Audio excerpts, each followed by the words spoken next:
Charles Grover was a resident of Willoughby, Ohio, while the Mormon church was headquartered in nearby Kirtland. In a sworn statement, he claimed to have heard D.P. Hurlbut's lecture on the origins of the Book of Mormon and how its content was stolen by Sidney Rigdon from Solomon Spaulding's Manuscript Found.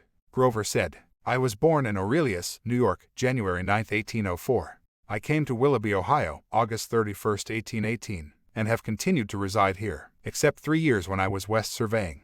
I heard D.P. Hurlbut lecture on the origin of the Book of Mormon in the Willoughby Town Hall in 1833 or 1834. He said that the object of his lecture was to show that the Book of Mormon was founded on a fiction written by Solomon Spaulding at Canute, Ohio, in the early part of the century, which he called Manuscript Found. He said he had been to Pittsburgh, Pennsylvania, and learned that Sidney Rigdon had stolen it from the printing office where it was left to be printed. He had obtained another copy from which he read selections, and then read the same from the Book of Mormon, the historical part of which was the same as Spaulding's Manuscript Found.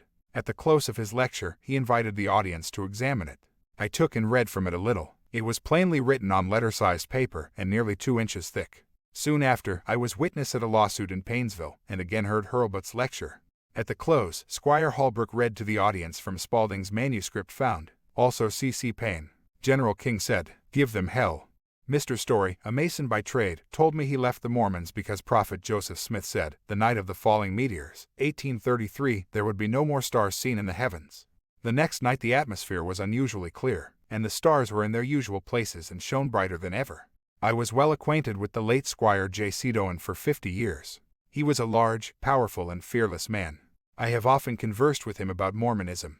He admitted to me that the Mormons were very friendly to him, and he was lenient to them. He said he was aware some of the Mormons in Kirtland practiced polygamy in violation of the law, but he refused to issue warrants against them as he did not wish any difficulty. The disciples appointed a committee to prosecute Rigdon and expose his true character so as to destroy his influence among the disciples.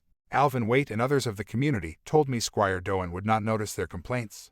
Mr. Deming read to me J. C. Doan's statement about the Mormons in Kirtland. I have many times heard him narrate the same, with more details. Signed, Charles Grover.